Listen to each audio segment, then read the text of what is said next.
The insane true story of John Gotti. Enigma wrapped in mystery, tales etched in blood and violence, a man who ruled the underworld with an iron fist. But who was John Gotti truly? Was he just a merciless mob boss? Or is there more to his story that remains shrouded in the shadows of the underworld?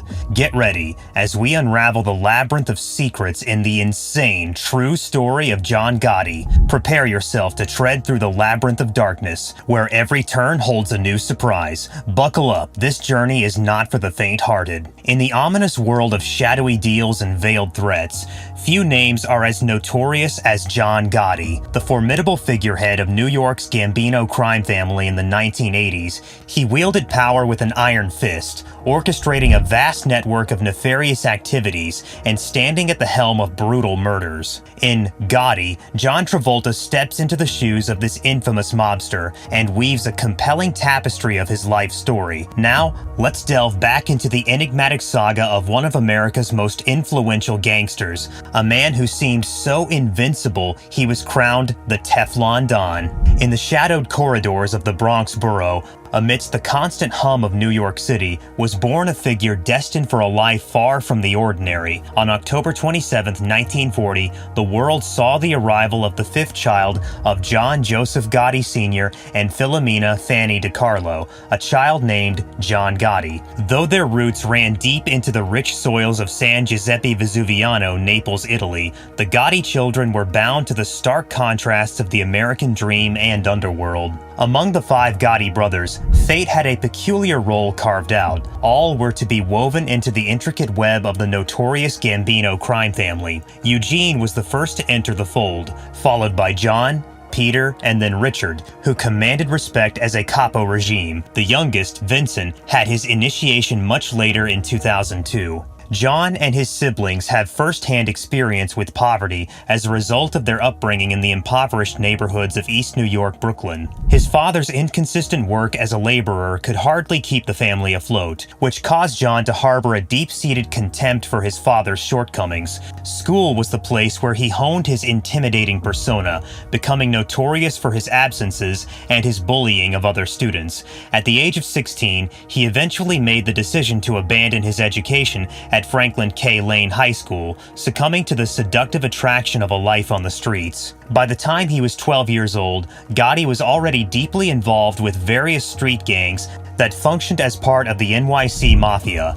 The unfortunate act of stealing at the age of 14 caused him to suffer a smashed toe and a permanent limp. He immersed himself into the renowned Fulton Rockaway Boys gang, where he found comradeship with future Gambino allies Angelo Ruggiero and Wilfred Willie Boy Johnson. He then abandoned his official studies and joined the gang. In 1958, he was drinking in a bar when he first encountered Victoria DiGiorgio, the lady who would eventually become his wife. DiGiorgio was of mixed Italian and Russian ancestry. They tied the knot in 1962, and their marriage was blessed with 5 offspring. Even while there were momentary attempts to pursue legitimate jobs, the allure of criminal activity proved to be too strong. By 1966, Gotti had already experienced the icy steel of a jail cell twice, making it evident that he was following a road that led to the underworld. Delacroix played the role of mentor to Gotti, yet his lessons in evasion seemed to fall on deaf ears. As the 1960s reached their midpoint, Gotti had become acquainted with the cold, harsh reality of incarceration more than once. The year 1968 marked his apprehension by the FBI for brazen hijacking at the airport. Adding to the pile of his transgressions while out on bail, he was captured yet again, this time for a hefty theft of cigarettes amounting to a staggering $50,000, ultimately culminating in a near 3-year jail sentence. Barely free in 1972, Gotti plunged back into the dark, swirling undercurrents of the mob. His bond with Delacroix tightened in the early 70s, as Gotti proved his value to the crime family, primarily through his effective execution as an enforcer. Deemed worthy of promotion, he was given the role of an acting capo, essentially a mob unit leader. His newfound responsibilities soon had him orchestrating the elimination of the malefactor behind the kidnapping and murder of a nephew of the Gambino family patriarch. Though Gotti wasn't the one to pull the trigger, he was implicated in the murder, leading to his arrest in 1974. However, with Roy Cohn, the notorious attorney known for his associations with figures such as Senator Joseph McCarthy and Donald Trump at his side, Gotti managed to negotiate his charges down to attempted manslaughter, a crime carrying a 4-year sentence. Around this turbulent period, Gotti also laid to rest another low-tier mobster. In the year 1977, having served a 2-year sentence in the claustrophobic confines of a prison cell, Gotti was finally freed. Not long after this, he was officially welcomed into the Gambino family, receiving the esteemed status of a made man. It was from this juncture that Gotti's undertakings amplified, his notoriety spiraling into realms of unfathomable infamy. From orchestrating intricate loan sharking and illicit drug rings to playing a key role in the orchestration of the infamous Lufthansa heist, where an audacious $6 million in cash and jewels were stolen in an unprecedented robbery, echoes of which you might recall from Goodfellas. Gotti left no stone unturned in establishing his reign. When fate dealt him a cruel hand in 1980, with his 12-year-old son meeting an untimely end in an accident, the man implicated in the incident vanished without a trace, a disappearance widely attributed to Gotti's orders. Meanwhile, Paul Castellano held the reins as the acting patriarch of the Gambino family, yet he was met with widespread disapproval from the family's rank and file, and found a formidable adversary in Gotti. A growing discord simmered between the two men, with Gotti keen on diving deeper into the drug trade, a venture strictly forbidden by Castellano.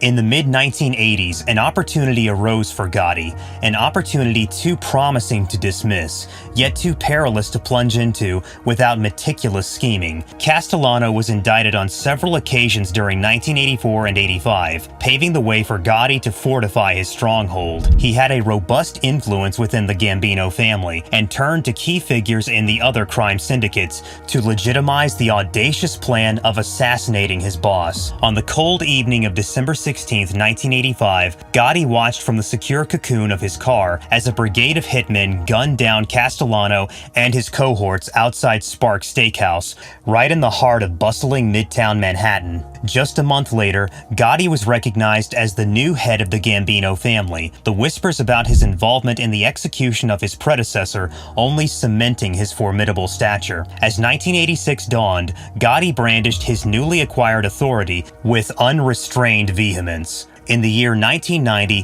Gotti found himself ensnared by the hands of law, facing charges of racketeering. The accusations did not end there. He was also implicated in 5 murders: conspiracy to commit murder, loan sharking, illegal gambling, obstruction of justice, bribery, and tax evasion. The feds had in their possession surveillance tapes that were potent enough to sow seeds of discord among the Gambino family ranks.